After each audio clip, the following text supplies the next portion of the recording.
Recently, SpaceX set a new milestone in Falcon 9 reusability with their latest launch on November 24th when they successfully landed one of their Falcon 9 rockets for a record-breaking 7th time. The launch was also the 100th overall for the Falcon 9. These are without a doubt some incredible achievements by Elon Musk and the rest of the team at SpaceX, which got me thinking, who in the fuck can actually compete with SpaceX at this point? So with that being said, in this video, we're going to take a look at some of the companies trying to take on SpaceX. Elon Musk is one of the smartest humans on Earth. His ability to vertically integrate and problem solve is what has propelled his past and current companies, like Tesla, to the top of their respective industries. I don't want to dive too much into what he's doing at Tesla in this video, as it truly warrants a dedicated video of its own. However, what's clear from Tesla is that Elon is always thinking ahead of the competition. With SpaceX, we can transparently see that their long-term goal has always been to help humanity colonize Mars, which, yes, is mind-blowing, but what are they doing to fund that goal? Well, my friends, SpaceX is gearing up to disrupt more industries than you might be aware of. Besides transporting cargo to space, which we'll get back to in a few minutes, they're focused on disrupting industries like aviation, with the Starship, and global broadband internet, with Starlink.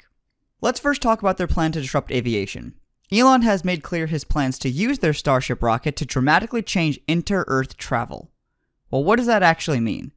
Starship will be capable of taking people from any city to any other city on Earth in under 1 hour. I'm not kidding, this is a real thing.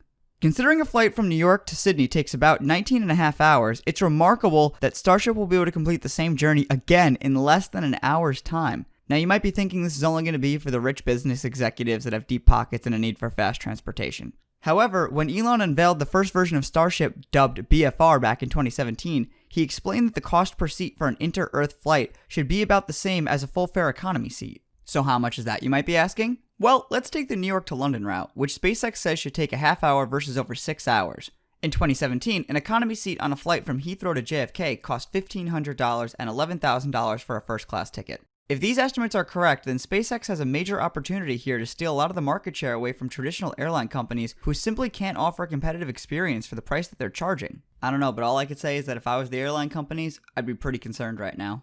Next, let's take a look at what SpaceX is doing to improve global broadband internet. Now that they've delivered more than 800 Starlink satellites to their constellation, SpaceX recently launched the beta for their Starlink program, which aims to deliver high-speed broadband internet to locations where access has been unreliable, expensive, or completely unavailable. Considering that 34 million people, or 10% of the US population, do not have access to reliable high-speed internet, I'd say there's definitely a demand for this type of service in the market.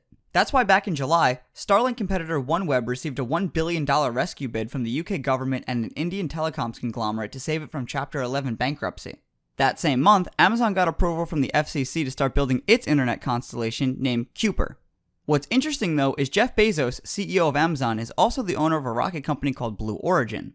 Blue Origin is currently developing a new rocket called the New Glenn, which will compete with SpaceX's own Falcon Heavy rocket. This could give Amazon and other companies taking a similar approach, like Boeing, the same advantage of being able to cheaply launch their own constellation into space, much like SpaceX is doing right now. Being able to continuously launch new satellites into space on your own time frame is what sets those companies apart from the ones like OneWeb, Telesat, Viasat, and even Apple's rumored AppleFi.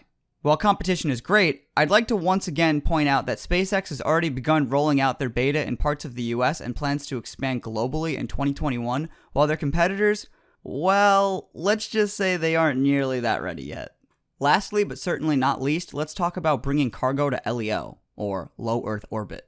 Currently, a Falcon 9 launch costs an average of $57 million. SpaceX's director of vehicle integration recently said, quote, "The rocket cost $28 million to launch it. That's with everything." Adding that reusing the rockets is what is, quote, bringing the price down. In comparison, the Starship will cost a mere $2 million out of SpaceX's pocket each launch, according to Elon himself. With companies like Relativity advertising their launches at a cost of around $10 million, and Rocket Lab's coming in at $5.7 for a dedicated launch, the Starship is looking like it's going to have a very easy time securing launch agreements as compared to its competitors. However, it is worth noting that Rocket Labs is the only other private company besides SpaceX to return an orbital-class booster to Earth intact. So with that being said, and knowing some of the other things that they're working on, it's going to be very interesting to see if someone tries to acquire them in the future as a move to close the gap against SpaceX. All in all, the main point I want to come back to is that it seems no other company is as vertically integrated and executes as flawlessly as SpaceX does. I mean, sure, they have different competitors in each of the different markets they've decided to enter, but what makes them stand apart from the rest is that they're doing it all under one company at the same time, and that makes the world of a difference. Leave a comment down below with your thoughts on if SpaceX will continue to dominate the space industry or if someone else might be lurking in the shadows. Also, feel free to tweet at me. My Twitter is linked below. If you haven't already, make sure you subscribe with notifications on so you don't miss any of my future videos. And I thank you all for watching.